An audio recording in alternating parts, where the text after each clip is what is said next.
I think the quality that impressed me the most of Srila Prabhupada was his depth of Krishna consciousness, his vast learning, as well as his being able to engage so many different personalities in Krishna's service. Srila Prabhupada appreciated all of the services rendered. Of course, we were doing Sankirtan. Srila Prabhupada really encouraged Sankirtan, preaching, book distribution. Srila Prabhupada told us, because of course he was building Mumbai, he was building Vrindavan, he was building Mayapur. So we were giving huge donations every month to Srila Prabhupada. Srila Prabhupada was very appreciative. And Srila Prabhupada didn't overlook, he said, even if people give 1 farthing, they're saved from going to the deepest, darkest regions of hellish existence. That impressed me. That impressed me, that how kind Krishna is, how kind Srila Prabhupada is, that even if we gave him farthings, he respected it as being, our offering, and we're making advancement in Krishna consciousness. First time I met Srila Prabhupada was Atlanta, 1975. And I was taken aback how such a powerful personality, but he was small in bodily form. So, but he had everyone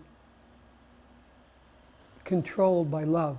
We all had such strong love for Srila Prabhupada that whatever Srila Prabhupada would ask, we'd immediately jump to do it. And we were young, so a lot of times that was in a lot of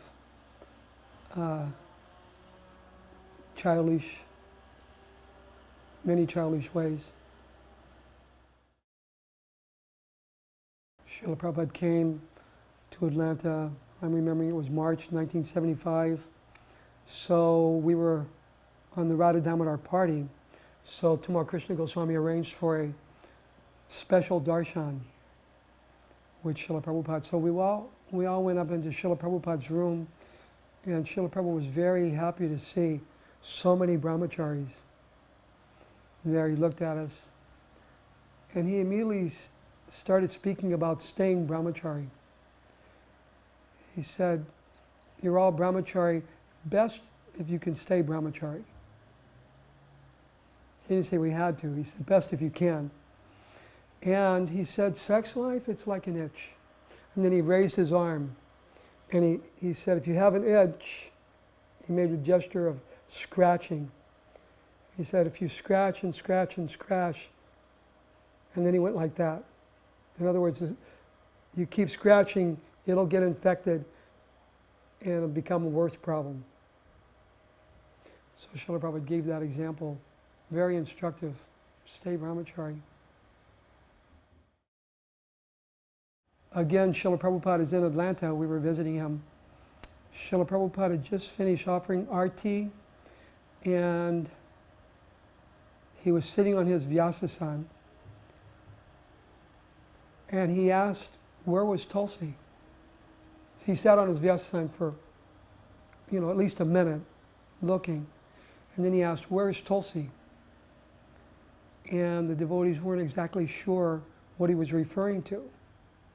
So they brought Tulsi and put it on Srila Prabhupada's Vyasasana. And Srila Prabhupada said, not there, Tulsi should be higher. So they put Tulsi on a higher spot. And then he also made a point that Tulsi should always be on the altar. Very instructive point how important Tulsi is in our society.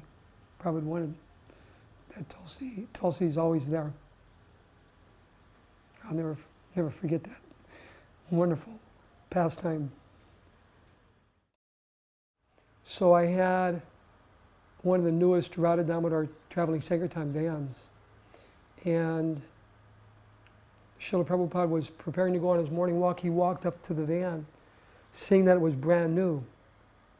and he was going to take that van. That happened to be my traveling Sankirtan van. We just got back from traveling Sankirtan for a few weeks. So when they opened the door to let Srila Prabhupada in, the van was a total mess. So Srila Prabhupada wouldn't take the van, wouldn't go inside.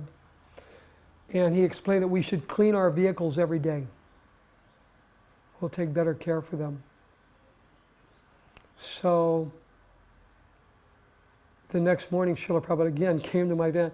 That evening, I was supposed to clean the van. That evening, we were harassed by the police, chased all over. I was running and picking up devotees. So again, I didn't get a chance to clean the van. The next morning, again, Srila Prabhupada wanted to use my van. He wouldn't go inside. But he didn't make any further comment. Srila Prabhupada's so kind. Je anilo premadana koruna prachu